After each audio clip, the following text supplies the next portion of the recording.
Hello everyone, प्रामाण्य की तरफ से आप सभी को नमस्ते। आज हम करने जा रहे हैं करियर गाइडेंस की रीडिंग एंड हम देखते हैं कि वहाँ पर आप जो लोग अपने करियर में डिफिकल्टीज को फेस कर रहे हैं, अभी कंफ्यूज्ड हैं, या फिर समझ नहीं आ रहा कि क्या करना है, ऐसी किसी एनर्जी में है तो ये रीडिंग आपके लिए है। देखते हैं कि क्या एनर्जी है अभी आपकी करियर की या कर्म क्षेत्र की, और आपके लिए क्या गाइडेंस है। Try to connect to the universe. We have got Ace of Wands. Then we have got Hangman energy. ये shuffle करने के टाइम भी मुझे ये कार्ड दिखा था, Hangman energy. Page of Pentacles. Let's pick one more card. Ten of Cups energy. So Ace of Wands, Hangman energy, page of pentacles. आप अपने आप को इन कार्ड्स में देख सकते हो, फील कर सकते हो अपनी फीलिंग्स को। बेसिकली यहाँ पर कहा जा रहा है, जैसे मुझे ऐसा लग रहा है कि क्योंकि ये कलेक्टिव रीडिंग है तो कुछ ऐसे लोग हैं जिनको मेंटल क्लैरिटी नहीं है, किसी चीज़ को लेके सोच रहे हैं, या फिर क्लैरिटी नहीं है क्या चल रहा है, ये किस किस दिशा में ये चीज़ें जा रही हैं, करियर मेरा कहाँ लेके जा रहा है मुझे। तो सोचते हुए कुछ लोग थोड़े से स्टक एनर्जी में भी है, जहाँ पर समझ नहीं आ रहा है। ये दोनों कार्ड मिलके मुझे ऐसे ही फ़ील दे रहा है कि समझ नहीं आ रहा है कि किस दिशा में जा रही है, चीज़ें बहुत स्लो है या फिर मेंटल क्लैरिटी नहीं मिल रही है। डेफ़िनेटली जो भी स्टक हैं करियर में, वो बहुत ही ज़्यादा चिंतित या बहुत ही ओवरथिंकिंग की एनर्जी में दिख रहे हैं। हैंगमैन की एनर्जी हमें बताती है कि अगर इसको हम गाइडेंस के तौर पे लें तो हमें ऐसा लग रहा है जैसे आपको कहा जा रहा है कि थोड़ा-सा ना डीप लेवल पे सोचिए कि आपको क्या चाहिए actually. What is that you are not happy in present job. अभी आपके प्रेज़ेंट करियर में, प्रेज़ेंट की इस एनर्जी में क्या चीज़ है जो आपको अच्छी नहीं लग रही है? क्या ऐसी चीज़ है जो आप बदलना चाहते हो? एग्ज़ैक्टली आप क्या चाहते हो? आपके लिए जॉब सैटिस्फैक्शन इम्पोर्टेंट है या फिर सैलरी इम्पोर्टेंट है? मतलब कुछ तो क्लैरिटी है, मुझे जॉब चेंज करना है, लेकिन जॉब चेंज करना है तो क्यों चेंज करना है?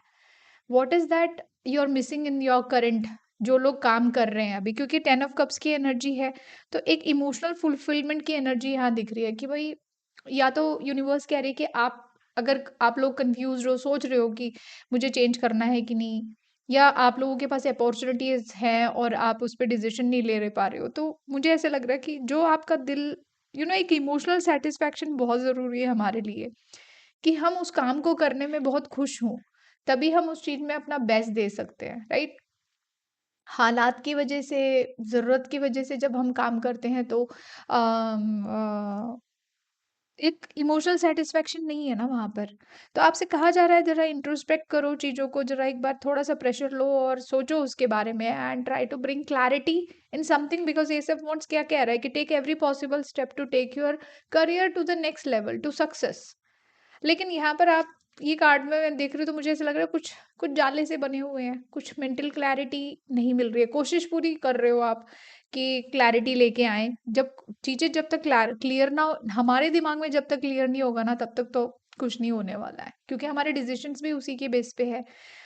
पेज ऑफ पेंटिकल्स आपको कहा जा रहा है कि आप फोकस के साथ चीज़ों को करो, फोकस के साथ करो और कहीं न कहीं प्रोएक्टिव स्टेप्स लो, बैकअप प्लान के साथ करो। सिर्फ़ किसी एक चीज़ को या किसी एक ऑप्शंस के बेस पे डिसीजंस मत लीजिए। आपको ओवरऑल एक बार देखना है, फोकस रखिए अपने अपॉर्च्युनिटीज़ के ऊपर, देखना है आपने कि ये मेरे लिए बेस्ट है कि नहीं, प्रोएक्टिव स्टेप्स भी लेने हैं आपने, और ओवरऑल सैलरी या मनी, उसको आपने फ़ोकस करना है और कहीं न कहीं अपने दिल को भी सैटिस्फाई करना है। इमोशनल फुलफिलमेंट के ऊपर काम करो। यूनिवर्स जैसे कह रही है कि भई जो तुम्हें पसंद तुम वो करो। आप वो करिए जिससे आपका दिल खुश होता है। अब हर किसी की खुशी अलग, किसी के लिए उनके लाइफ में पैसे की इम्पोर्टेंस बहुत ज़्यादा है, हालात के हिसाब से, है ना? किन्हीं लोगों के लिए क्या है कि मैं जहाँ भी काम कर रहा हूँ या कर रही हूँ, मैं वहाँ खुश हूँ। I mean the people are good, वहाँ पर कोई पॉलिटिक्स नहीं है। मतलब एक फ्रेंडली एनवायरनमेंट है। कुछ लोगों को कहते होंगे, आपने सुना होगा कि यार सैलरी थोड़ी कम है तो भी ना सुकून से काम हो रहा है मेरा।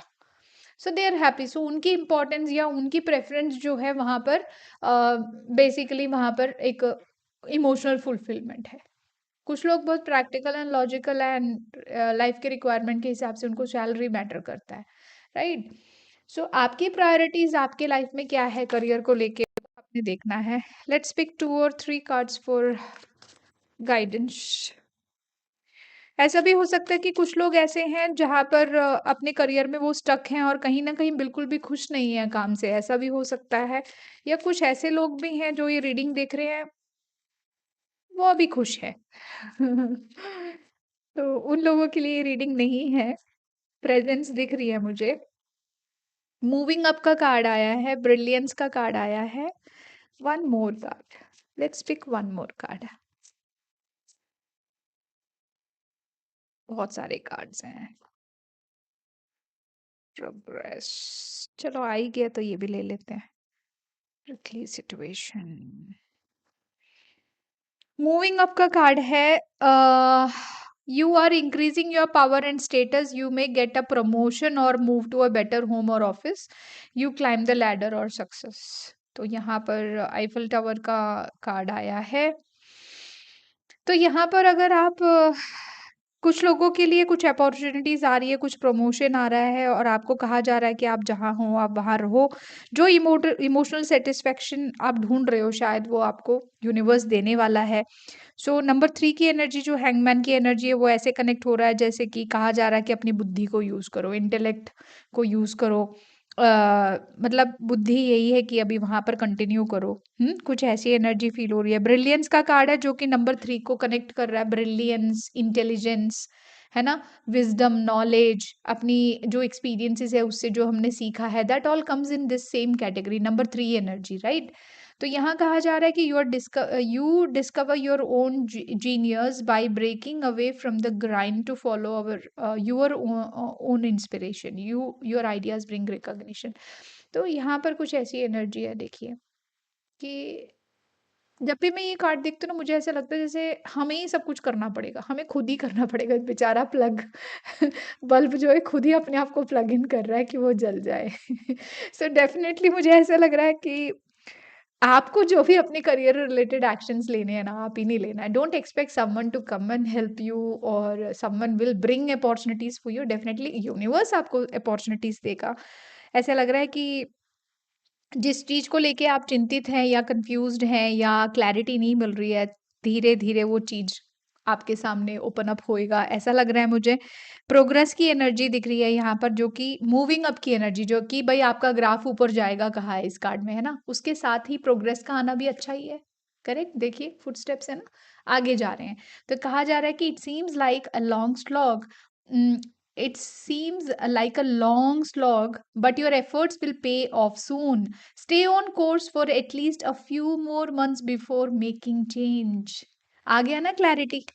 डेफिनेटली आपको यही कहा जा रहा है कि आप जहाँ हो आप वहीं रहें, slow and steady wins the race. आप वहीं पर रहें और काम करें, और जैसे कि कहा है ना कि भाई खुद को चलाने के लिए खुद ही प्लग इन करना पड़ेगा, तो आप बस अपना काम करो। और बुद्धिमत्ता यही है कि आप अभी वहाँ रहो और कुछ कुछ साइंस हमें मिल रहे हैं, कुछ मैसेजेस हमें मिल रही है कि कुछ चीज़ें आपके लिए आ रही हैं। Prickly situation. You need both tact and diplomacy to reach your goals. The struggle is worth the price. Work around the issue and use a gentle touch.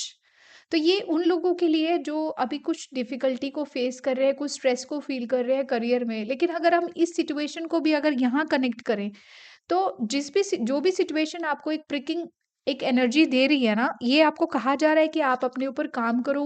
उस एक पर्टिकुलर वो जो प्रॉब्लम आप फेस कर रहे हैं ना, उस पे आप अपनी बुद्धि को यूज़ करो, ब्रिलियंस को यूज़ करो और काम करो। डेफ़िनिटली कुछ अपग्रेड वहाँ आ रहा है, कुछ प्रोग्रेस वहाँ है करके दिख रहा है। शेडिंग का कार्ड है, the last card. You are starting to outgrow your work situation. You need to set higher goals and standards. You work well in healing and medicine. तो ये कुछ लोगों के लिए ये भी गाइडेंस है कि अ, शायद जो आप चेंज करने वाले हो सकता है कि आपके माइंड में हो कि आपको हीलिंग का काम करना है या मेडिसिन रिलेटेड चीज़ें करनी है। तो अगर ऐसा कोई अगर है जो ये रीडिंग देख रहा है, तो आपके लिए कंफर्मेशन है कि आप उसकी तरफ जा सकते हो। और कहीं न कहीं एक पुरानी पैटर्न को तोड़ने की एनर्जी दिख रही है। हो सकता है कि कुछ लोग जो ये देख रहे हैं बहुत ही टोटल ही अपना चेंज ओवर करने जा रहे हैं। जैसे अभी वो कुछ और प्रोफ़ाइल में है, लेकिन वो पूरी तरीके से प्रोफ़ाइल को ही चेंज करने की सोच रहे होंगे। ऐसी एनर्जीज़ भी मुझे यहाँ पर महसूस हो रही हैं। सो कहीं न कहीं ये इन कार्ड्स के आने की वजह से ना को और ज़्यादा क्लैरिटी मिल गई है इस रीडिंग में। सो मुझे ऐसा लग रहा है, अगर मैं इसको वाइंड अप करूँ तो मुझे ऐसा लग रहा है कि आपको कहा जा रहा है कि आप ओवरथिंक मत करो, क्लैरिटी आएगी सिचुएशन में। बहुत सारे ऑप्शंस आपके सामने आएँगे जो आपको प्रोग्रेस की तरफ लेके जाएगा। जो डिफ़िकल्ट सिचुएशन से आप गो थ्रू कर रहे हो वो डेफ़िनेटली चेंज होएगा और आप रिवार्ड्स के रूप में आपको प्रमोशन या कुछ अच्छी अपॉर्च्युनिटीज़ आपके सामने आएँगी। और कहीं न कहीं जब वो आएगा ना, तो आपको कहीं न कहीं वो सारे पैटर्न्स को ब्रेक करना है, उन सभी चीज़ों को आपने छोड़ना है जिसने आपको सपोर्ट नहीं किया है। मतलब आपका एक पैटर्न है ना काम करने का, तो उसमें कुछ बदलाव करने की ज़रूरत है, बिकॉज़ देखो यहाँ स्नेक की एनर्जी आई है ना, तो स्नेक टाइम टू टाइम अपने स्किन को शेड करता है, राइट? Time to time. तो हमें भी हमारे लाइफ़ में यही करना है कि अनवांटेड सिचुएशंस, अनवांटेड जो टेंशन्स हैं, कुछ ऐसे लोग भी हैं जो हमारी ज़िंदगी से हमें दूर करने हैं, बिकॉज़ वाइब्स मैच नहीं होते। बेसिकली हमें किसी से कोई प्रॉब्लम नहीं है, इट्स जस्ट परसेप्शन और समटाइम्स कि वाइब्स मैच नहीं होते। किन्हीं-किन्हीं लोगों से हमें कोई प्रॉब्लम नहीं होती है, फिर भी हम उनको पचा नहीं पाते हैं। सो ठीक है। कुछ ऐसी चीज़ें हैं शायद आपको अपने ऊपर काम करना है, जो लोग टोटल ही चेंज प्लान कर रहे हैं तो उनके लिए भी होल्ड करने के लिए कहा गया है। आएँगी चीज़ें, इंट्रोस्पेक्ट की एनर्जी है ना, थोड़ा-सा होल्ड करो, इंट्रोस्पेक्ट करिए चीज़ों को, कोई भी जल्दबाज़ी में कोई भी डिसीज़न ना लें, you should not take any decision से impulsive energy, things will work for you and you will definitely feel emotionally fulfilled. 10 of cups की energy, okay? So that's all, have a lovely day, bye bye, thank you.